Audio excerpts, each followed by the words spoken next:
Hello, ladies and gentlemen. Wow. What a few days it has been. It has been crazy. I don't know what's happened or how it's happened. Well, in fact, I do. But, it's just mental. We're going on to the press conference screen.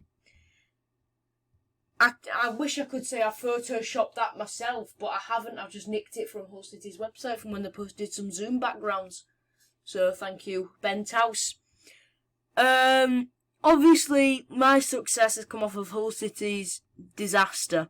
But I don't mind. I genuinely don't mind. I want to say a couple of special thank yous first.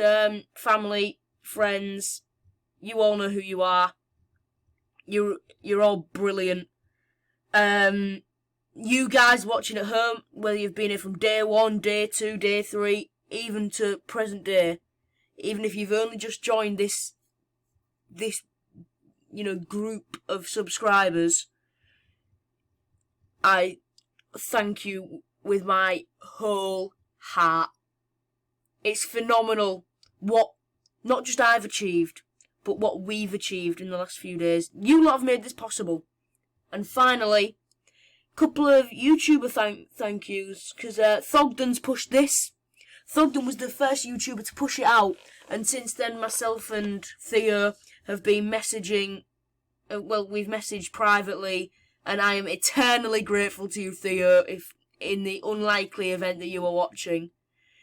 Matt Goldbridge as well, from bantering me over cereal to complimenting me on his stream, which is absolutely fantastic. Quality guy.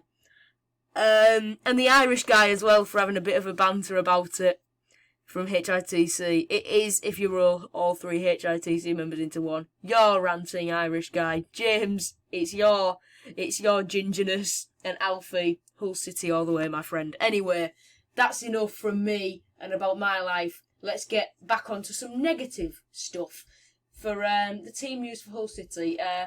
Grant McCann, I'm so sorry I messed that up. Cliff Byrne has no fresh injury concerns for the game against Luton. Herbie Kane remains the only absentee. If you don't get that joke, I'll explain it to you now. Grant McCann has been a little pussy, and after that 8-0 drubbing, he's too scared to talk to the press. So he's sent his assistant manager to do his pre-match press conference for him. What a big pussy. Ref watch then. The referee is Robert Jones, with the 2 assistants being Sean Hudson and James Waring, and the 4th official is Jared Gillett. What do I think then? McCann is a pussy. Not only a pussy, a huge gaping pussy with no backbone, no tactical ability, and no bottle. And also lacks bollocks. Whoever wins stays up. I think we're going down. I'm sorry, you lot. I'm so sorry. We're not doing the stats this week because I can't be bothered to touch on that 8-0 drubbing anymore. So head-to-head battles then. We've gone for Ryan Tafazoli for us against James Collins, and King Lewis Potter against Cameron Carter Vickers. I would probably go against Jamesbury because McCann loves shoehorning strikers on the left wing.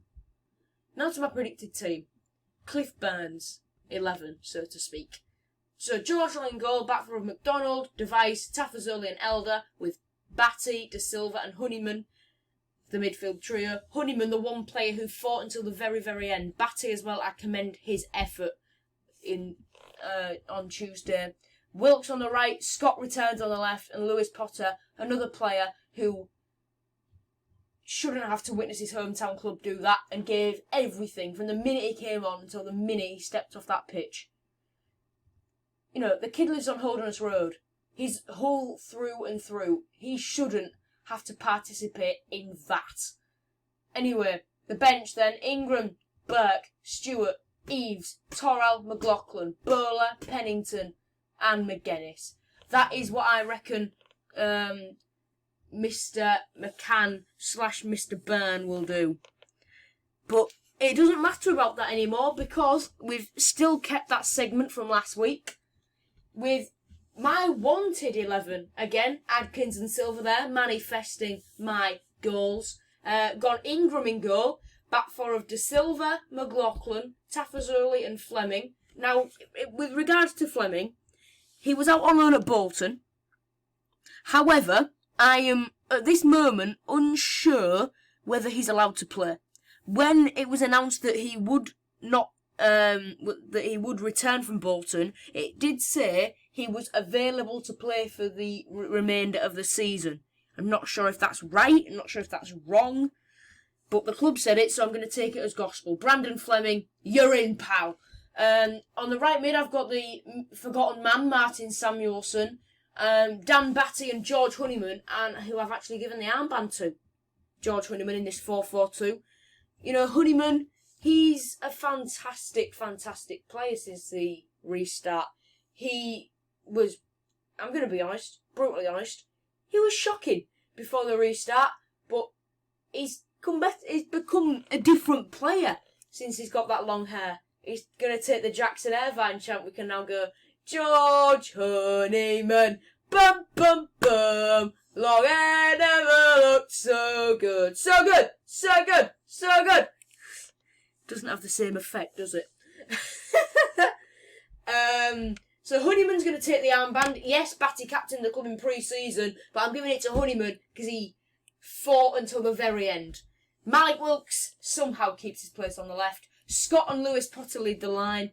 Again, the two strikers who get shoehorned in out on the left-hand side. The substitutes are George Long. I was debating putting Will Manny and Harvey Cartwright in there, but chose against it. Jordi Device, Kevin Stewart, Tom Eaves, Matthew Pennington, Ahmed Salam, Elliot Bonds, James Berry and Callum Jones. That is the team that I would go for. Now, I would have put my boy Jacob Greaves, if you know, you know, and Max Sheaf in there.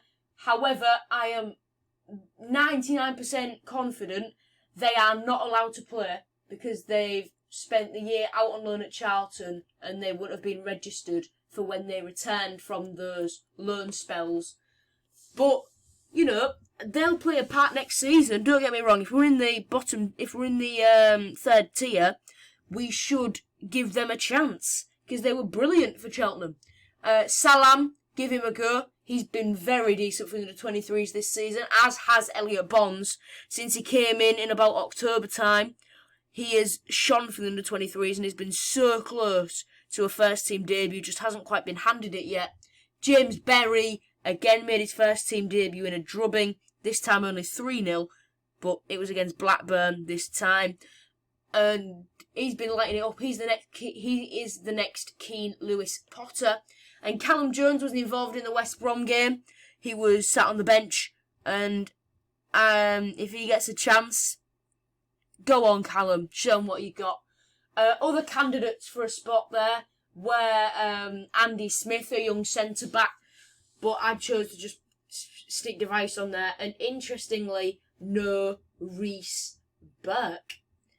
As I said with George Long, on that bench, Will Manny and Harvey Cartwright probably deserve it more, because after that, don't know how a goalkeeper can even get a space on the bench after an 8-0 defeat if he doesn't have a break. Billy Chadwick was also a shout to go on the bench, but decided against it, because obviously I think Callum Jones has progressed a bit more and is more in that driving seat to be the next to pick up a starting berth for Hull City, alongside Salam and possibly, you know, Sheaf, Greaves, Bonds, Arter, you know, etc., etc. I've changed the centre-back pairing completely. Sorry, that should say Brandon Fleming. I'm just going to change that. There we go, that looks better. You'll notice no Callum Elder. Everything Wigan did came down his side, so he doesn't deserve a place on the bench after that. Again, no McDonald. Deserved. No Burke. Device drops to the bench. Again, deserved. Tafazoli and McLaughlin have been solid. Tafazoli's been decent when he's come on. Against Wigan, he's certainly tightened that defence up a little bit. And McLaughlin, it's worth a go, isn't it? He looked alright when he's played, when we had that injury crisis, like against Leeds and whoever. So, give him a chance. Samuelson, the forgotten man, you know. What's happened to him? What's happened to him? He's a permanent Hull City player. He's not on loan. Where's he gone? Can we put out a search for him? Missing Norwegian man in Hull. Martin Samuelson, signed permanently, has a work permit, has a visa. Where is he? Moved De Silva to right back. Proved he can play in those positions earlier in the season, and against Middlesbrough on the opposite side. Proved he's still got it. Ingram in goal. Give him a chance, man. He's played one game all season. One game all season, I believe. Let's have a look. 1 or 2 games all season. Played against Tranmere, definitely, and I'm not sure if he played against Preston in the Carabao Cup. Definitely didn't play against Rotherham or Chelsea. So, Lewis Potter and Scott, again, play him as a 2. Don't put him out on the left wing and have bloody McGuinness or Eves up top. If he's going to put McGuinness and Eves up top, he needs to put them up top together. Give that a go, see how they bounce off each other. And, I'd give Berry a chance over Eves. He's not taken many chances, Eves, this season. As much as I love him, and I did want him to be my Valentine around the Swansea game time when he scored and came on the winner. When he scored and came on the winner, what? When he came on and scored the winner, not the winner, the equaliser. Good God, that should have been a win. Anyway, yeah. So Saturday the 18th of July 2020 at 3 p.m. at the KCOM Tigers TV Live for £10. There is a protest outside the ground happening. I'm going to try and be there, but I have got other commitments which I do have to commit to due to a couple of projects going on behind the scenes, which you'll find out about very soon. But, let's compare Mr. McCant, sorry, Cliff Byrne, because McCant's a little pussy, and myself. Completely changed the system again, because might as well. No Toral.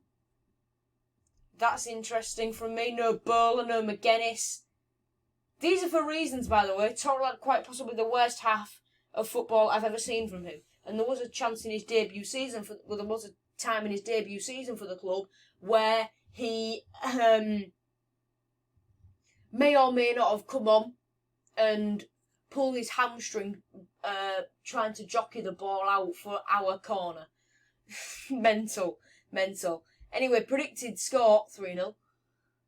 3-0 Luton. It's just going to happen. We are quite possibly the most useless team when it comes to under pressure scenarios. And I'm not even taking the mick. I'll see you all in League One next year. So if you're going to the protest, let me know, send me some photos. I'll try and put them in the match reaction and in videos later on. Actually, in between player ratings on Sunday, that will happen, I promise. I'll have a day's break on the Monday without any videos, which does mean I will put a video out on that day, which will be just an absolute rundown of everything that has happened in the last few days for all of you who aren't currently up to date. And I'm going to try and get in contact with the BBC as well, because I've been on my local BBC News, see if I can use some of the footage from there in my video. So, yeah, it's mental. I want to thank you all, and I want to say, Alam out. See you later, everyone. I am out. Bye-bye.